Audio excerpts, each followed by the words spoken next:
Welcome back to the GSMC Dead Ball Sports Podcast, hosted by GSMC Sports Network. I'm your host, Nolan Jamber. Past 2 days, there's been some technical difficulties. I think I figured it out. I think I solved the problem. Hopefully so. Had to perform some tech wizardry. How to figure it out. Google some stuff. So I think I fixed it. I think we're back. Hopefully so. So we're back. But today we got a good variety of stuff to talk about. Talking obviously starting off with the NBA. That's the most important stuff right now. It's the most it's the talk of the town. NBA postseason, we gotta talk about it. NFL, we're going to that after that. We're talking about teams, what they need, what teams need this postseason, and talk about the NFC North. To end it off, we're talking MLB. We're going to talk about teams that have been, surprising this year. Teams that have kind of made a step, made a leap, and why, they're performing good. So, excuse me. But before we get into any of that,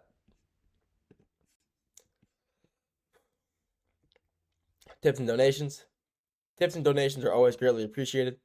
By tipping and donating, you guys are showing your support for us and showing that you guys are caring about the content that we're putting out, and we're putting out the best content that we possibly can every day. So if you do wish to tip or donate and show your support, feel free to do that by using the super chat and the sticker feature. And if you're not in the live stream and you still want to show support, feel free to do that with the two links in the bio and in the description. Even if you don't wish to tip or donate and you still want to show your support for us, feel free to leave a comment in the live stream comment section. That's the best spot to do it. Tune into the live, listen to me talk live, and leave your own comment. I'll go off topic. If you want me to talk about something, maybe I'll change up the schedule. Talk about whatever you want to talk about. We can talk a segment on that. But by leaving a comment, it really means the world. So you guys, shows you guys are listening and you guys caring about the content that I'm putting out. So that means a lot. But like I said, if you do also want to support by tipping and donating, and you're in the live stream, feel free to do that with the super chat and the sticker feature. And if you're not in the live stream, the two links in the bio and in the description. Now, with that being said, let's get into segment number 1 for today. With that being NBA Western/Eastern semifinals recaps so far. By that, I mean the two games last night. There was two basketball games last night. One in each conference. There was the not the Cleveland Cavaliers. Sorry. Actually, we had the Denver Nuggets versus the Oklahoma City Thunder in the one of the games, and the other game was the New York Knicks versus the Boston Celtics. We'll get let's talk about the Nuggets game first because that was not as enjoyable, I guess you could say, if you're a Nuggets fan, it wasn't that enjoyable. The Nuggets just got absolutely the Thunder stuck it to them last night. We'll say that the Thunder dominating, putting up 87 points in the first half, which is unbelievable. That is putting up 87 points in the first half of a playoff game. Unbelievable. They were leading by 31 at the halftime, and the Thunder just had it all. They were doing everything right. Multiple guys in their team, 8 guys in their team, putting up double-digit points. And like I've been saying, if you're gonna have guys if you want to win games, you need guys to score off the bench. You're starting 5; they need to score. And the Thunder, they did that last night. Everybody contributed. Off the bench contributed. They had third stringers in by the end of the third quarter, start of the fourth. I mean, they just played phenomenal basketball last night. Absolutely phenomenal basketball. And it was I had it tuned. I had it on. I was watching it for the first half, and then the Nuggets were down 31, and I stopped following live. I was still following through like ESPN and live sports, but I wasn't watching it. So, but there really wasn't too much to watch. I mean, Jokic had a horrible night. He had 12 points on 6 fouls, fouling out in the third quarter, and 6 turnovers. He had a stat. It was 6 buckets, 6 fouls, 6 turnovers. Horrible stat line for Jokic. That's probably the worst game he's had this year. And, it happens to come against the best team in the West, which, it sucks. You don't want your best player to have a bad night against, the best team in the league.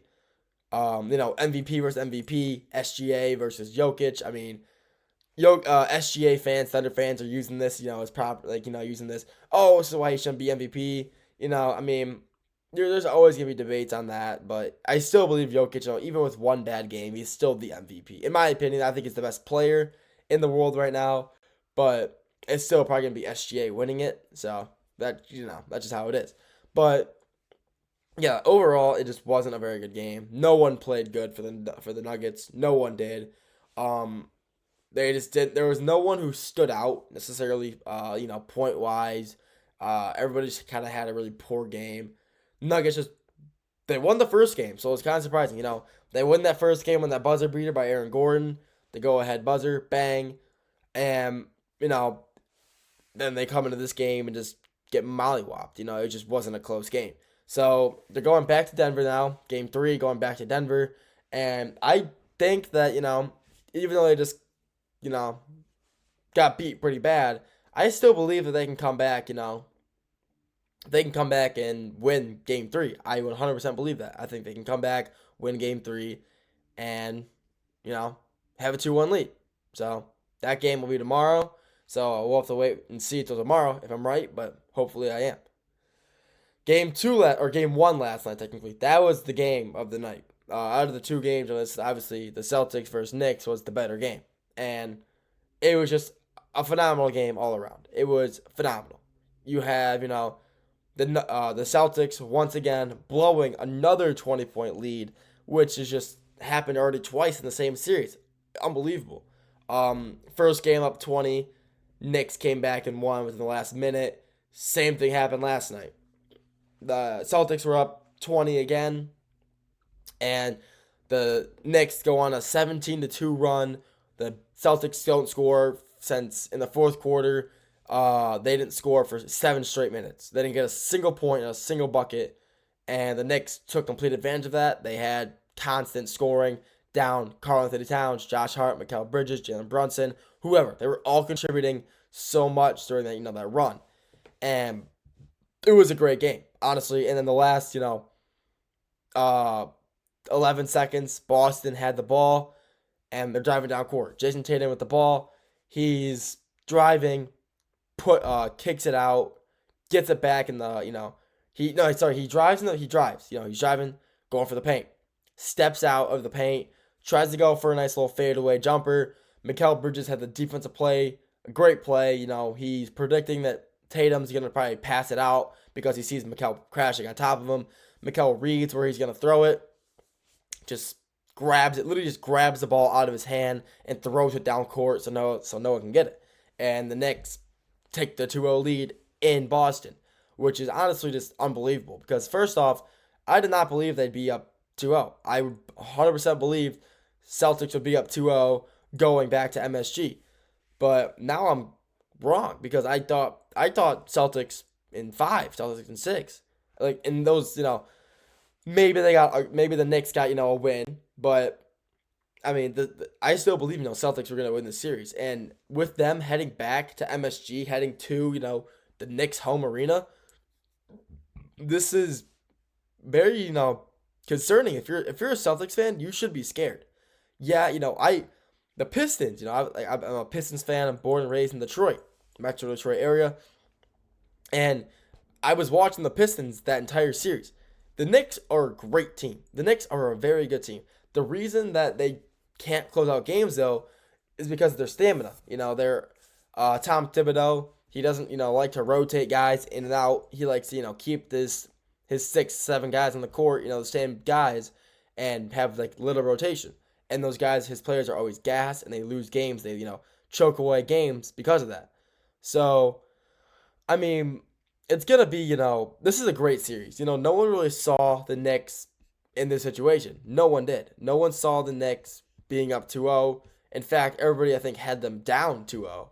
And honestly, with them heading to MSG, back to New York, this series could end in 4 games.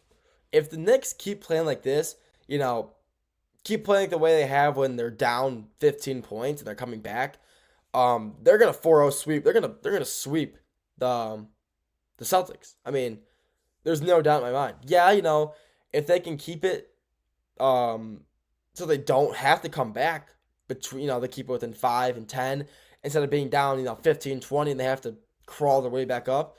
They can hold leads. In they can take advantage of that. They can, have their leads and be fine, be safe instead of having to crawl back down 20 points, which is weird too because the Celtics shouldn't be down 2-0 at all. They Celtics are the better team. The Celtics are the better. I will say that they're the better overall team. The players on the Celtics are better overall players. Maybe, you got Brunson is not as good as Tatum or Jaylen Brown.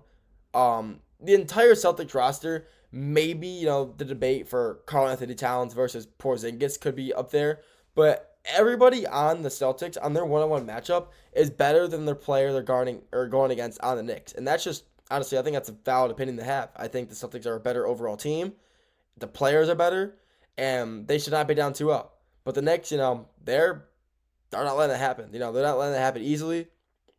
They're playing, they're playing great comeback basketball. And the reason the Celtics are also down because, they're 3-point. You live by the three and you'll dive by the three. And these guys, they can't shoot the three. This series they cannot shoot. And, if you can't shoot, you're not going to win games. They should be taking advantage of their height though, and take advantage of their overall better players and drive. They need to get points in the paint, layups, pull up jumpers, anything to get the cold, get out of their frozen state where they can't seem to score. But if you're gonna take all these threes and that's how you get there, and you keep missing, we're gonna lose because, like I said, you live by the three and you die by the three. So overall, Celtics Knicks, great series. I mean, yeah, no one saw this coming, so I'm excited to see this back in New York and see if the Knicks can take a 3-0 lead or if it'll end up going back to Boston with a 2-2 split. Who knows? That's all I got for this segment. Next segment, we're sticking with the NBA, talking about the game tonight, the one game tonight. We'll talk about that. After that, going to the NFL, talk about position player needs, what players need to be where, stuff like what teams still need certain spots. After that, going to the NFC North, break that down a little bit. Ending on in the MLB, talking about MLB surprises, teams that are doing well, teams that are doing good that weren't supposed to be doing as good. So we'll get to all that after the break. Whoops.